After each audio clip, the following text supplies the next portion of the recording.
প্রবাসীরা কিন্তু অনেক জিনিসই মিস করে থাকে, কিন্তু তার ভিতরে সব থেকে কি মিস করে সেটাই আজকে তোমাদেরকে বলবো। আর উইকেন্ডে সবাই মিলে কোথায় গেলাম সেটাও তোমাদের সাথে শেয়ার করব। হ্যালো, আসসালামু আলাইকুম, this is Mim from Mim's blog. আমার কাছে কিন্তু মনে হয় বাঙালি জাতি হিসেবে আমরা কিন্তু বেশ ভোজন রসিক।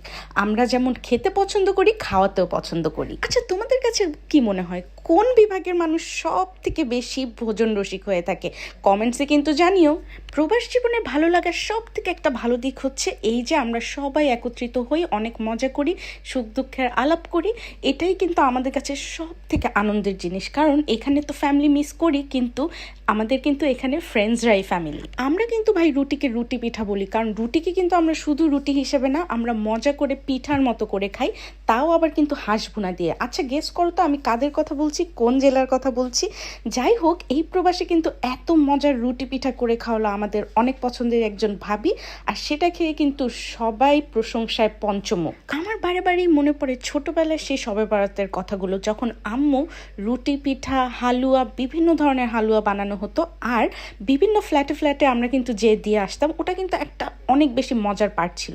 ছেলেদের কাছে যেমন মসজিদে যেয়ে নামাজ পড়া একটা অন্য রকমের মজা, উৎসবের মতোই, কিন্তু আমাদের কাছে কিন্তু ছিল ওই যে বিভিন্ন বাসায় আন্টিদের বাসায় যে খাবার দিয়ে আসবো আর পরিবার মিলে সবাই একত্রে খাবো, এটা কিন্তু একটা অন্য ধরনের মজা ছিল। একদম আমাদের ছোটবেলায় কিন্তু আমার মনে পড়ে তখন কিন্তু রোজাটাও ছিল একটু শীতকালে। কারণ কেন বললাম, তখন কিন্তু শীতকালে ফুলকপি পাওয়া যেত, আর আম্মু বানাতো মজাদার ফুলকপির চপ ইফতারের জন্য। এই কিছুদিন কিন্তু আমরা বেশ মজা করছি, কারণ ইউরো কাপের খেলা চলছে, আর এখানে কিন্তু অনেকেই অনেক দল সাপোর্ট করে, কিন্তু তাই বেশি মজা। আর এখানে দেখো ভাবির ডেজার্ট এত মজা হয়েছিল যে চেটে পুটে আমাদের কিন্তু এক ফ্রেন্ড খেয়ে ফেললো।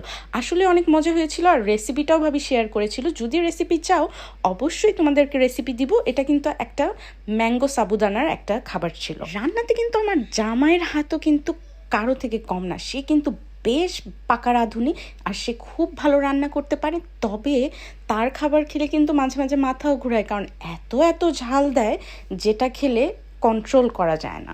এত খাবারের পরে কিন্তু মিষ্টি পান না খেলে হয় বলো? আমরা কিন্তু সবাই মিলে মিষ্টি পান খেলাম, আর সত্যিই দেশের কথা মনে পড়ছিল, কারণ মিষ্টি পানটা কিন্তু আমরা দেশে থাকতে শুক্রবারে প্রায় খাওয়া হতো। আমিও কিন্তু টুক করে একটু ভাবিদের জন্য বানিয়ে ফেলেছিলাম পুডিং। জানি না কীরকম হয়েছে, ভাবিরাই এটার ভালো রিভিউ দিতে পারবে, বাট আমি চেষ্টা করেছি। পুডিংটা কিন্তু আসলে আমি যখন বাবার বাড়িতেও থাকতাম ঈদের সময় সব সময় বানাতাম। এটা একটা আইটেম যেটা আমি বানাতামই, আম্মুকে হেল্প করতাম। তো সেই স্মৃতি ধরে রাখতেই আবার বানানো শুরু করলাম এই প্রবাস জীবনে। আমার ভিডিওগুলো ভালো লাগলে কিন্তু পাশে থেকেও ভালোবেসো, লাইক এবং শেয়ার করো। তাহলে আজকে এখানেই বিদায় নিচ্ছি, টাটা, আল্লাহ হাফেজ।